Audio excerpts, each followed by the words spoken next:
noite a todos. Muito bom a gente estar aqui, sempre fazendo nosso exercício, a nossa parte.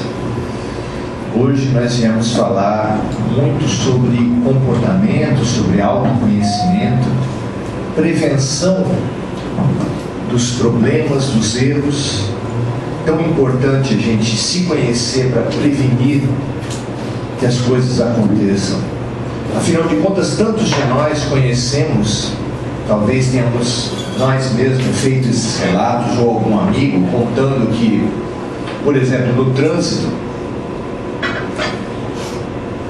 foi fechado por alguém no trânsito, alguém lhe disse alguma coisa, e ele, ou uma traição, ou um xingamento, uma situação de futebol, os motivos são os mais variados, e a pessoa sai com uma expressão que é maravilhosa para a gente pensar. Maurício, eu me desconheci.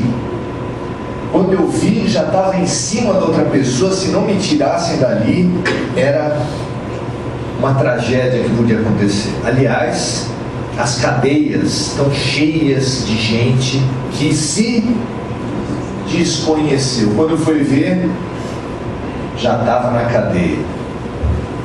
Aliás, eu acho que no mundo espiritual também deve ter muita gente também que se desconheceu, mas que se deu mal, né?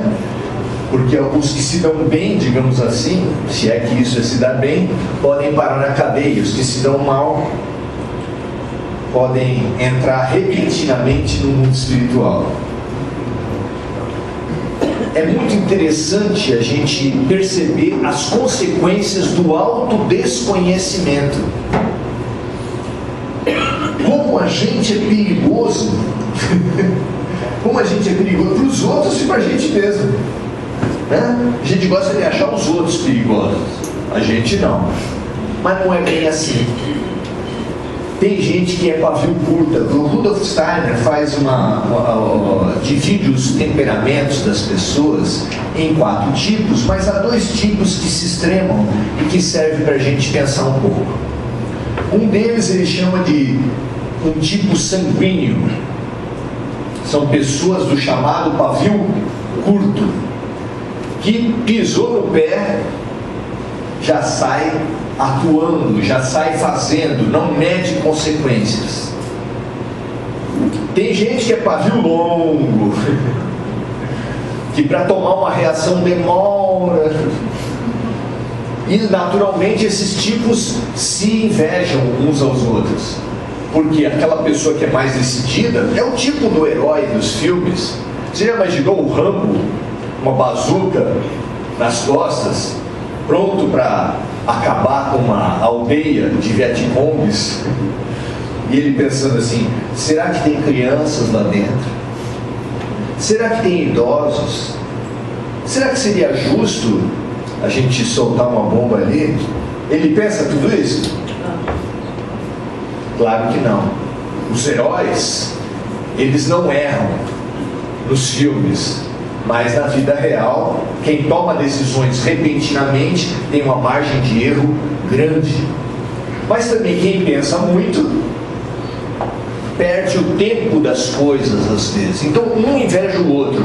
Quem é mais tranquilo e fala assim: eu queria parar para pensar, segurar mais minhas atitudes, pensar melhor antes de agir. E quem é mais melancólico, que é o outro temperamento, inveja do outro sentido. Eu queria ser mais decidido, fazer as coisas, tomar as decisões, tomar as atitudes. Quem será que está certo, né? Provavelmente os 2 outros temperamentos que estão no meio dos extremos, né? Nós precisamos muito entender a formação do erro, a formação da atitude, a formação da decisão, para a gente poder errar menos. Entender que as coisas não surgem de uma hora para outra.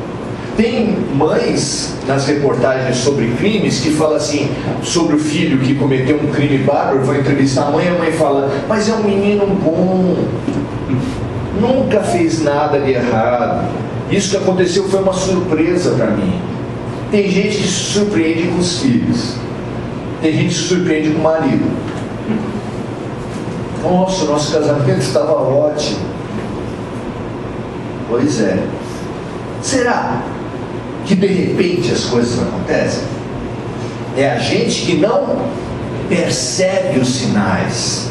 Muitos cientistas criaram testes, exames, todos eles buscavam sinais que pudessem detectar as doenças ou as situações de saúde física lá bem no início. Por quê? Nós sabemos, quanto mais no início você pega as situações, mais você pode ter de margem de acerto, de atuações com menor sofrimento para as intervenções. O autoexame de mama, se pega um nódulo pequeno, possibilita uma intervenção pouco invasiva. Se o nódulo só é descoberto quando está grande, as coisas são complicadas. Não tem aquelas notícias de pessoas que, quando vão ver, estavam com um volume muito grande no corpo, uma coisa assim, engordando muito, fazendo dieta, não conseguiam. E de repente, assim, no momento extremo, a gordura nasce. Não é interessante isso? Tem algumas mulheres que duvidam. Como é que pode ser a pessoa se desconhecer tanto, mas tanto, que não sabia que estava grávida? Mas acontece. Acontece. Caso a caso a gente não sabe, só ela deve saber se ela estava escondendo, se não. Mas a gente se desconhece. E desde Hermes Trismegisto, lá no longínquo Egito, passando por Oráculo de Delfos, 500 anos antes do Cristo, que pretendeu resumir a sabedoria da antiguidade em 2 frases. Uma delas era: conhece-te a ti mesmo. Os mais desinformados aqui podem achar: não foi Jesus que falou isso? Eu diria que foi. Mesmo ele tendo vindo 500 depois do Oráculo de Delfos, eu acho que foi porque no Espiritismo nós descobrimos que Jesus Cristo, como está lá em A Caminho da Luz, ele estava na Terra 7 bilhões de anos, quando a Terra estava sendo formada, quando ela era só uma bola de fogo. Ele é o governador espiritual da Terra e já rege, já destina, já é o coordenador espiritual há muito tempo. Ele, antes da formação da atmosfera e da água, ele já estava organizando a formação do planeta. Portanto, os mestres eram enviados de Deus, mas eram também enviados de Jesus. E quando ele veio, ele só manifestou na Terra o que ele já fazia do mundo espiritual, e ele ratificou essa linha de trabalho, essa linha de evolução. Conhece-te a ti mesmo. 1800 anos depois, Kardec teve a oportunidade de fazer perguntas para espíritos de luz. Toda semana ele encontrava com Santo Agostinho, São Paulo, Erasto. Já imaginou? É demais, né?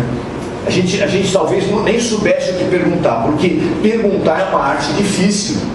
Mas ele soube, ele fez 1019 perguntas. O que vocês acham? As mais importantes. Ele começou assim: que é Deus? Não quem é Deus. Ele queria saber da natureza divina. E na questão 919 ele perguntou: qual é o caminho mais fácil, mais efetivo para a gente crescer espiritualmente? E a resposta foi: um sábio da antiguidade já vos disse: conhece-te a ti mesmo. Ou seja, tudo converge para esse autoconhecimento. A pessoa que se desconhece é surpreendida por uma traição amorosa, por um filho que comete um crime, pelo seu próprio temperamento que faz bobagens e comete violências. É surpreendida por cânceres, por gravidezes. A gente se desconhece demais. E é por isso que a gente está na cadeia, gente. Você é doido, Maurício? Ninguém está na cadeia aqui. Kardec falou que a Terra é muito bem comparada, tem aquela visão otimista e pessimista, né? Se você é otimista, a Terra é semelhante a uma escola. Estamos todos aprendendo. Só que se a Terra é uma escola, tem uma turma que é de recuperação, que depois de 10 mil anos de humanidade não passou de ano. Sabe quem é? Você tem ideia? Não? Não. Se olha no espelho que você vai saber. A outra visão mais pessimista é que a Terra é uma cadeia, é uma penitenciária, para onde são mandados aquelas almas mais empedernidas, mais difíceis.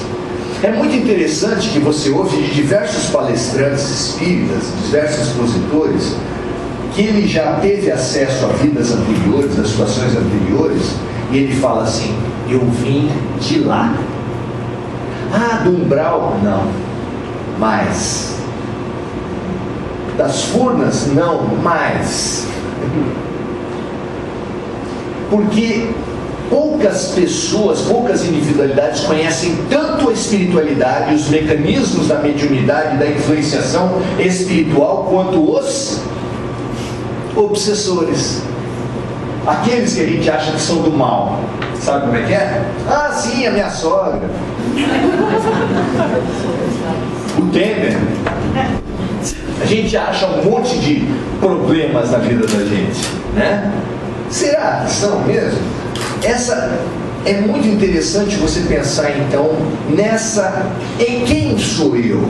Como a minha alma se expressa? No que eu preciso prestar atenção antes da porca torcer o rabo?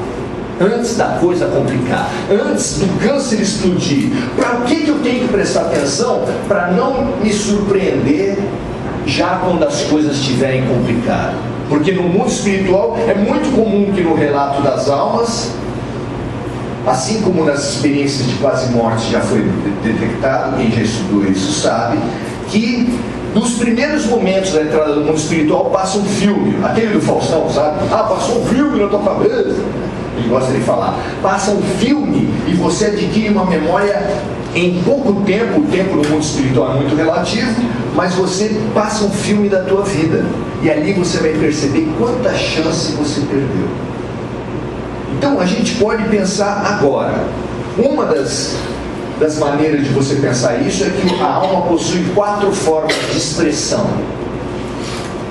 A última dessas expressões, a mais adiantada delas, é a ação.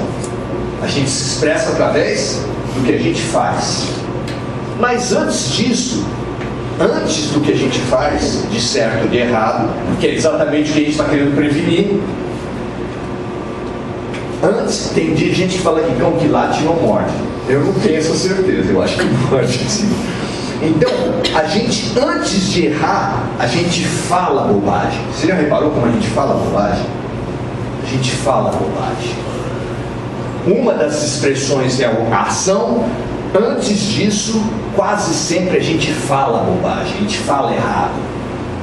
E antes de falar errado, a gente sente de uma maneira complicada. É coração, é outra das expressões do ser.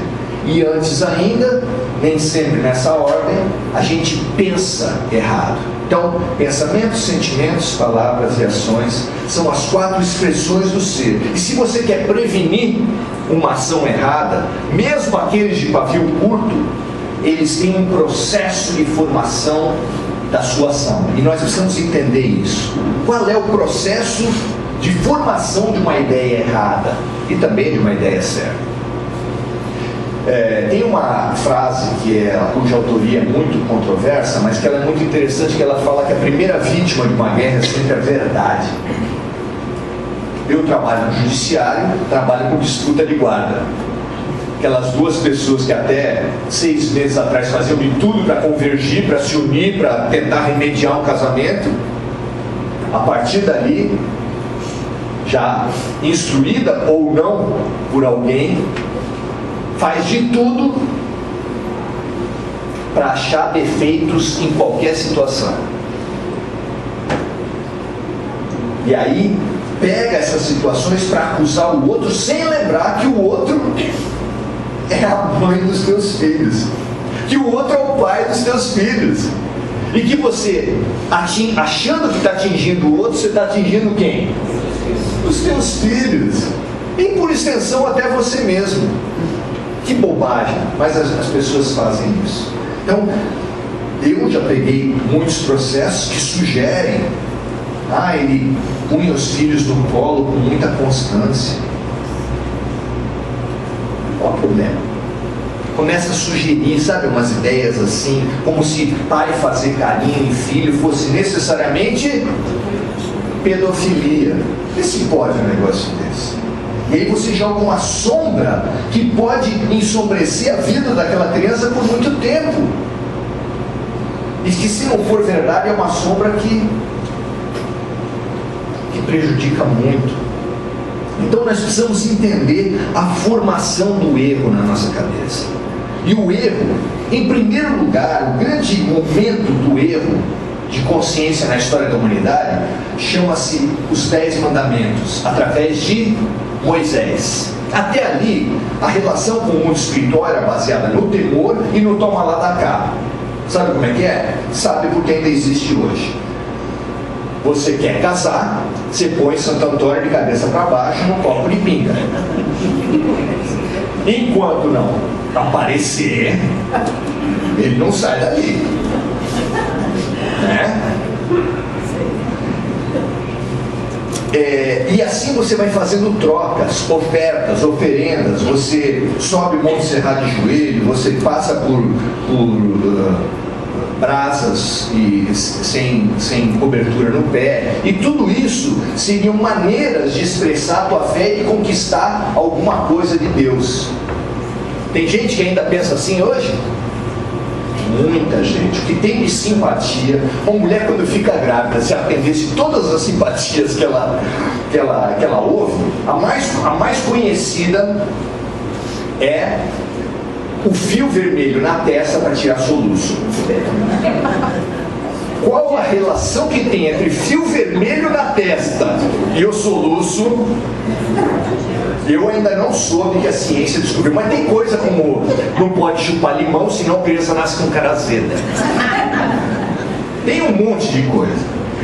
Então, nós precisamos perceber, observar a atitude humana em geral, mas a atitude de uma pessoa em particular, que é você mesmo. O que te tira do sério? O que mexe com você?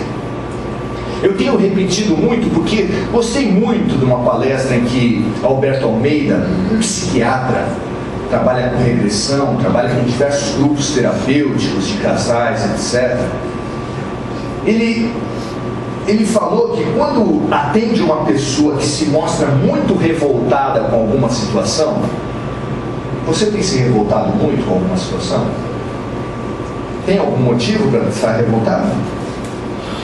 Política, por exemplo, né? Deixa a gente enlevado, cada vez melhor, ideias boas, proposições, ideias melhores para o Brasil. Vocês têm visto alguma? Pois é. Terrorismo, pedofilia, corrupção, etc, etc. Essas coisas vão deixando a gente revoltado, mas a revolta não é uniforme. Você já percebeu isso? Tem coisas que pegam para um muito e não pegam para o outro. Por que isso? Não é de chamar atenção? 2 homens na rua e são chamados de homossexuais por alguém que quer tirá-los do sério. Vocês sabem que não é assim, né? É outra palavra, mas a gente não vai usar aqui. Então, seu homossexual. 2 homens reagem do mesmo jeito ao chamamento de homossexual? Cada um age de um jeito. Tem algum que pode nem ligar, e outro que se descontrola, parte para cima, pega pedaço de pau, se não tirarem ele da frente, ele mata. Por que essa diferença? Por quê? Ninguém pode falar, é isso por causa daquilo. Mas, para alguns de nós, algumas situações pegam. É como se eu pegasse no braço dela, e se está sadio, ela não sente nada. Mas se tiver quebrado, se tiver uma ferida ali, quando eu pegar, por que as pessoas se doem tanto com algumas situações? Disse Alberto Almeida: doeu, é teu. Doeu, é teu. Ah, mas como assim? Eu tenho ódio de pedófilo. Realmente é um crime terrível. Aliás, crime terrível não falta. Matar em nome de Deus, torturar em nome de Alá, se explodir, pedofilia, corrupção, estelionato espiritual. Ainda não está classificado, esse estelionato espiritual ainda não tem no Código Penal. Mas está previsto por Jesus que haveria falsos cristos e falsos profetas. Tem gente que vende vassoura espiritual, que por meros R$1.000 você limpa a sua casa e a sua casa vai ficar limpa dos maus espíritos. Não é bonito isso? Por R$1.000, gente, está em promoção. É facinho, é muito mais fácil que tomar vacina semente. Não tem que ouvir o Maurício no palestra falando mesmo.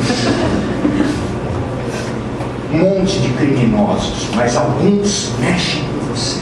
Por quê? Ótima fonte de autoconhecimento.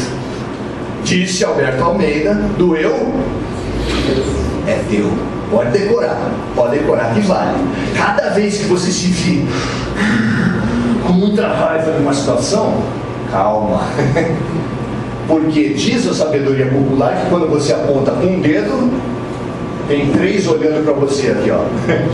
Então você fala: outra coisa é horrível, outra coisa é horrível. Calma, vai devagar. Vai devagar.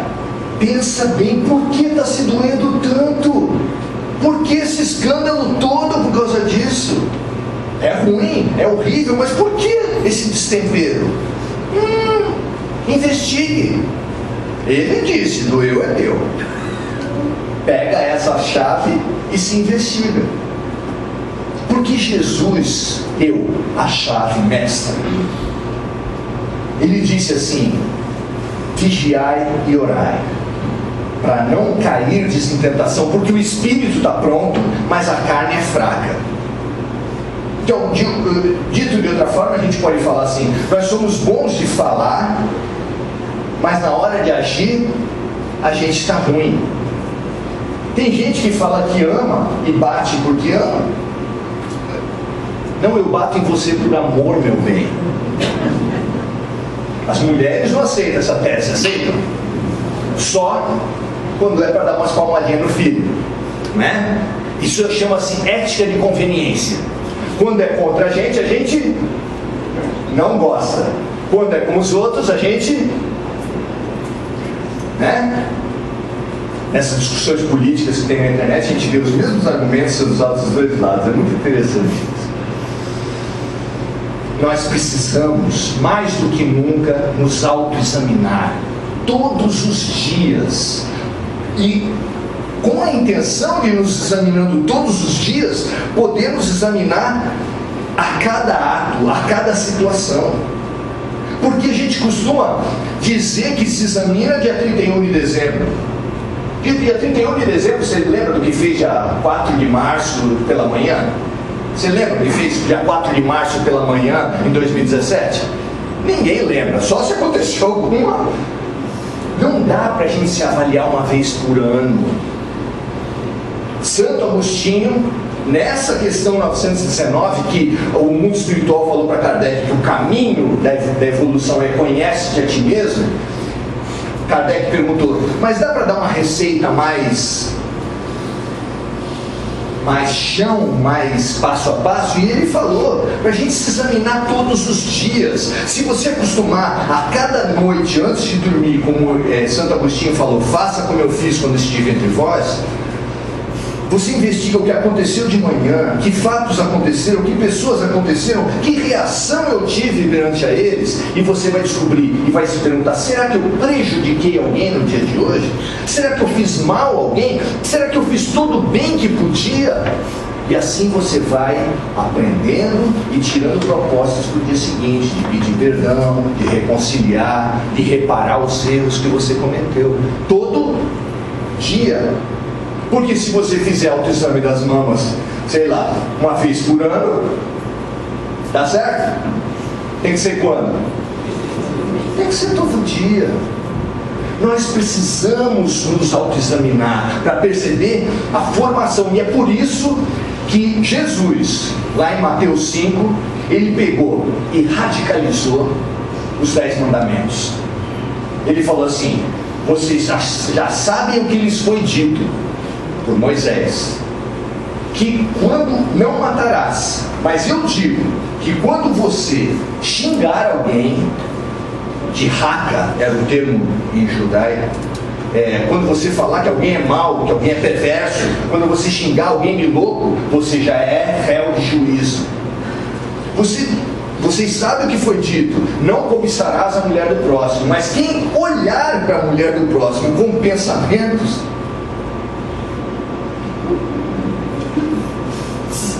alguém aqui não se enquadra nessas coisas? Nunca olhou para ninguém e teve? Não, tá. Então, nós precisamos observar o nascimento das boas e das más atitudes. E elas nascem na ideia que nós vamos formulando contra os nossos inimigos, demonizando as pessoas. Porque depois que você compõe na outra pessoa um demônio, qualquer coisa que você fizer contra ele serve. O que fazem os filmes dos heróis? É assim, ó. Se você alguma vez for fazer um roteiro, já sabe como é que é. Começa o filme, uma cena doméstica, o marido com a mulher e com as filhas lindíssimas, a mulher linda, o marido maravilhoso, um fazendo carinho pro outro. Aí vem um ignorante, mata a mulher e os filhos na frente do pai de família. Esse pai de família então se revela o grande vingador. Por quê? O roteiro deu para ele todo o motivo. Se fez isso com as minhas filhas e com a minha mulher na minha frente, eu posso fazer qualquer coisa. E ali começa toda a história de vingança, de ódio, e que a gente sai do filme aplaudindo. Ai, bacana, uma vingancinha, um ódiozinho bacana. Quantos filmes a gente já não viu assim? Ó, nós temos toda uma ideologia para justificar a violência nos outros e na gente mesmo. Mas chega. É por isso que nós estamos aqui repetindo de ano há tanto tempo. Será que não está na hora da gente começar a desconfiar que a violência não está lá fora, que a corrupção não está lá fora, que a intolerância não está lá fora? Que começa dentro da gente. Há mais de 50 anos, Gandhi já falou para todos nós: quer mudar o mundo? Mude você. Faça em você a mudança que você propõe para o mundo. A gente está cheio de ideias para dar para o marido, para o chefe, para o colega de trabalho. A gente tem ideia para todo mundo, não é verdade? Só não tem ideia para quem? Para nós mesmos. Assim é fácil, gente. Nós precisamos partir do único lugar. Só tem um território no mundo que está sob nosso controle. Só um. Jesus não pode mandar na tua atitude. Deus nos ama em liberdade. Deus. Mas você é o Todo-Poderoso sobre o teu pensamento, o teu sentimento, as tuas palavras e as tuas ações. Só que a gente precisa vigiar, e quando perceber que a sintonia está baixando lá no sentimento e lá no pensamento, cumprir a outra parte da receita de Jesus. Vigia. Vigia você quando está vendo um jornal. Vigia você quando está discutindo dentro de casa, quando está indo para o trânsito. Vigia! Porque aí você percebe que a vibração está baixando e você tem como prevenir os problemas. Fazer uma oração antes do trânsito é tão ruim assim? Fazer uma oração ao chegar no lugar de trabalho. Ah, Maurício, isso aqui é o quê? Tipo, me ajoelho no cantinho, que ia ficar feio, né? Não, vai no banheiro. Ir no banheiro ainda é livre, né? Não paga imposto. Você vai no banheiro, joga uma água no rosto, faz a sua oração, respira fundo, faz uma quebra no teu dia. Não pode ser quanto pior, pior. Nós precisamos perceber que a coisa está indo ruim e fazer uma pausa. Pause o seu dia, mas só pode pausar o dia e elevar a vibração quem perceber que está indo mal. Por isso é que a gente precisa colocar a frase em todos os lugares. É a receita mais curta de Jesus Cristo e a mais prática: vigiai e orai, para não cairdes em tentação. É isso que a gente veio trazer hoje. Tomara que a gente possa usar praticamente Jesus Cristo, porque o mundo está cheio de cristãos que sabem capítulos e versículos, mas que não sabem, são seguidores que não seguem. Você conhece seguidor que não segue? Nem no Facebook tem isso. Se é seguidor, segue. No cristianismo está cheio de seguidor que não segue. Está na hora da gente dizer: eu sou cristão na prática, não só no sentimento, no pensamento, mas nas palavras e principalmente nas ações. Boa noite.